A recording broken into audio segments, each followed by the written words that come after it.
Ngayon, mga kapartner, nalaman natin ang mga elemento, mga example ng obstruction of justice. Ngayon naman po, Kuya Mark, dako tayo.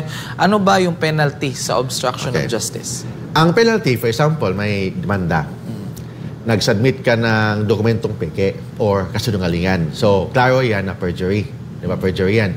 Ang perjury kasi, hindi lang totoo, kung hindi yung totoo pero twisted or edited ang mga pinagsasabi. Kulang ang mga pinagsasabi. Perjury yan. Klarong perjury yan kasi hindi kumpleto na iba ang konteksto ng statement mo. Tapos, you mislead the prosecution sa isang kaso. So, aside sa perjury, mademanda ka din ng obstruction of justice. So, ang perjury, ang kulong ng perjury, 8 years, plus 1 million fine, perjury. Plus, pag obstruction of justice pa, makulong ka din ng 6 years, plus 5,000 pesos na fine. So, yun yan. So, ibig sabihin, mas mataas ang perjury. Kasi ang perjury, ang fine, 1 million. And ang penalty ng perjury, 8 years.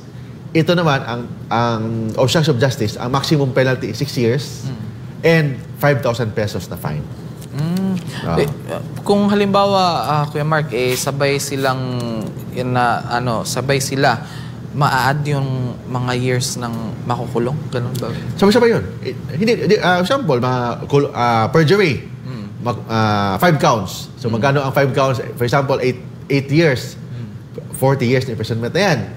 Plus, ito pa, obstruction of justice, another 6 years. So, plus 6 years, 46 years imprisonment. Parang ganun. Ako, parang equivalent na sa reclusion perpetua yun. Pero hindi naman sabay-sabay yun kasi hindi naman pwede i-serve mo sabay-sabay yun eh. So, una mong penalty, ito sa perjury. Pagkatapos, ito namang obstruction of justice, ito namang isa. So, ganun yan. Kasi, iba kasi ang elemento ng perjury. Ang elemento ng perjury, nag-under oath ka ng isang kasinungalingang statement. Kasi kasinungalingang statement, yung statement na twisted or edited. Hindi lahat ng kasinungalingan, kasinungalingan talaga. White lies is still kasinungalingan. Ang ibig sabihin ng white lies, gumagawa lang ka ng statement, sabi ko nga, parang movie, edited, twisted. Kasi pag, for example, you are a director, gawa ka ng movie. Kung putulin mo yung eksena na yan, yung simple eksena, kahit mga 2 minutes na eksena, tanggalin mo sa movie, maiba ang konteksto ng story. So, same also sa affidavit. Kung tanggalin mo yung eksena na yun, tanggalin mo yung eksena na yun, maiba ang konteksto ng affidavit. Ganon yan. So, ibig sabihin, perjury yan.